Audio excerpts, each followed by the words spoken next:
Hey everybody, today I'm going to show you my Karakuri build. I played it at Countryside Regionals this past weekend.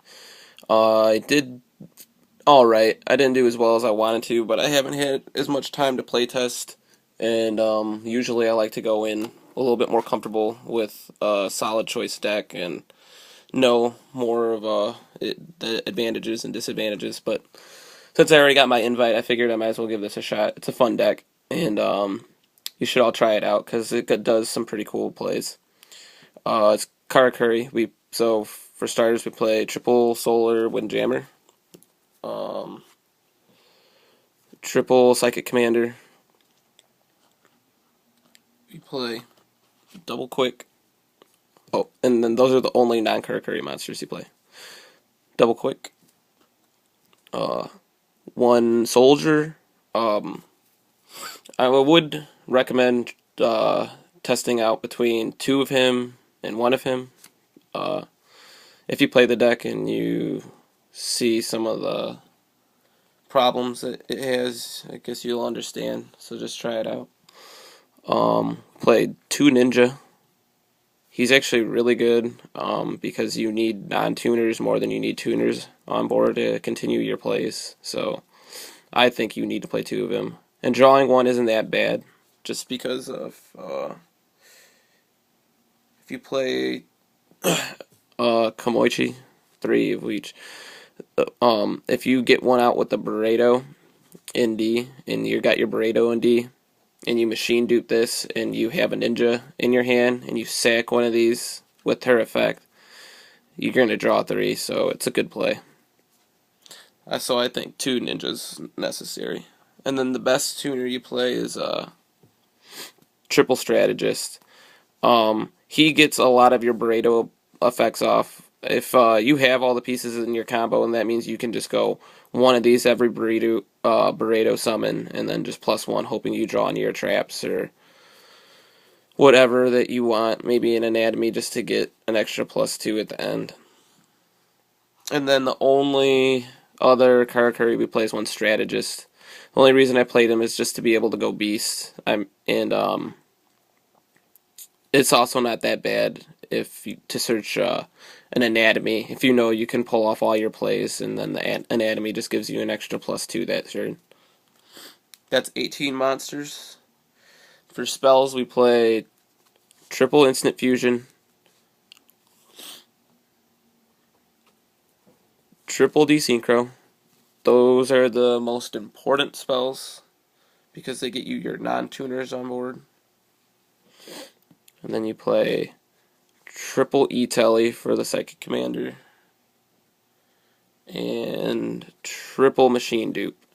I decided to play the max combo pieces just in case if I went first, then I knew I was going to pull off all my plays. Sadly, I did not win the dice roll hardly at all, so all my opponents were able to set up before me and disrupt a lot of my plays. So, two Space Typhoon just in case you do not go first and you can clear the field to make your plays.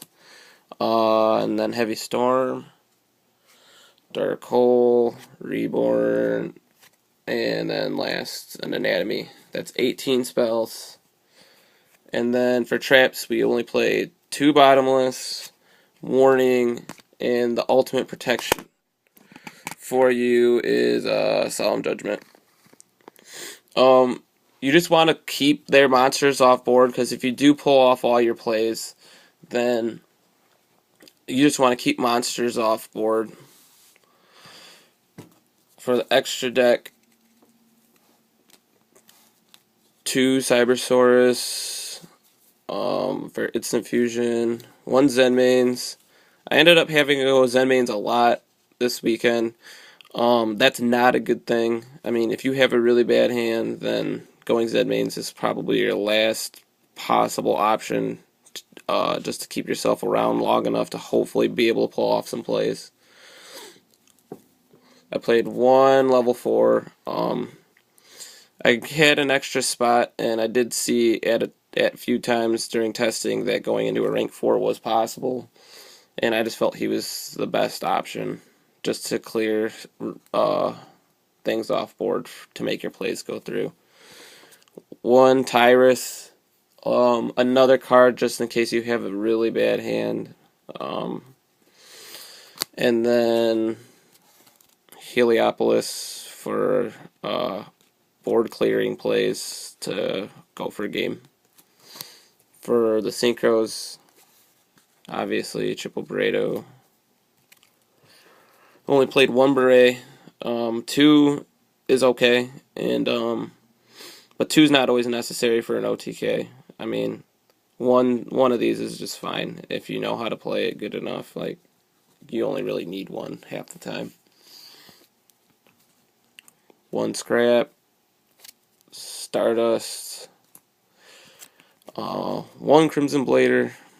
He was really good. I lost to a water player in time because I sat there and I had to think really hard because it was really important. I could have went Landoys as well and stopped the play, but then I thought to myself, if he draws the dark hole, then like I'm screwed either way because these were my only two options.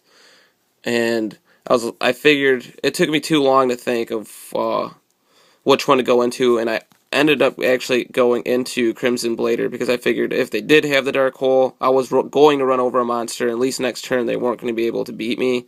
So I had to think about that too long, and ended up putting us in time, and I lost in time just because I had less life. If I had a little bit more time, I probably could have gotten in there, but Crimson Blader I think is necessary just because it is good in the Mermail matchup, and it is good against other things too. I suggest playing him. And then obviously Landois is real good when you got their board cleared and you're attacking for game and they got Gores or Trag or whatever, because then he just ensures that your plays go through. And then one Beast. For the side deck, it wasn't super good side deck, but the main point of the deck is that you want to try to OTK. Taking out pieces of the combo is not always the best, but since the deck is strictly combo orientated, like you can only really take out a few cards.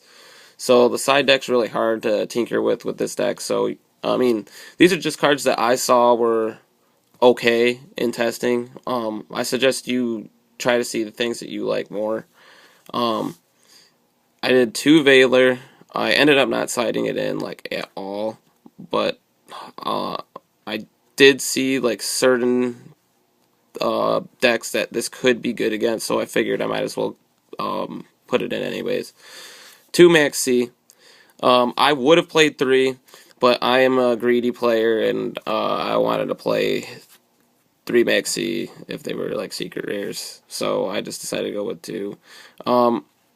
Two's not bad either, but I'd like Max C because if they Max C you, the best way to recover back from a Max C is to stop what you're doing if you have a Max C and then hope to Max C them back.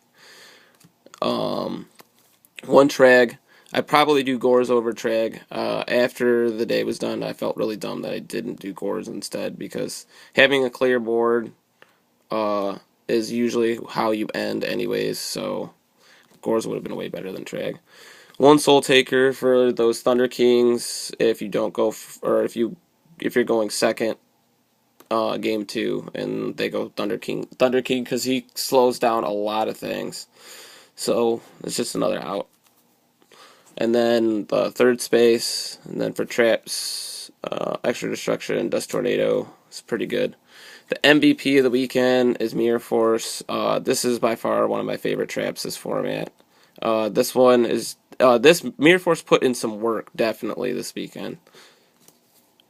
Two Royal Decree. Three is a good option as well. I just decided to go with two. And then last, triple Macrocosmos. I played another water player, and I ended up having to Solemn Judgment a Space Typhoon that was targeting my Macrocosmos, and I only had Macrocosmos in the Solemn Judgment. And it actually ended up winning me the game. So, Macrocosmos is too good. It shuts down certain decks, so played that. That's it for the deck. It's all right. It's a fun deck. I recommend you trying it out and seeing what it does. I mean, most people complain because they think that the deck just does stuff and then it just wins. And sometimes that's the case if I mean they just can make the plays and there's nothing you could do. Yeah, but playing against the deck and knowing how it plays also shows you like what key times you can just completely shut this deck down. So it's still a fun deck, but right now I don't think it's like that great for the format. But it's still worth giving a shot. And if you do play it, then at least you know when you play against it in tournament, you know like its weaknesses because it does have some pretty bad weaknesses. Uh, Max C. Anyways, till next time, guys.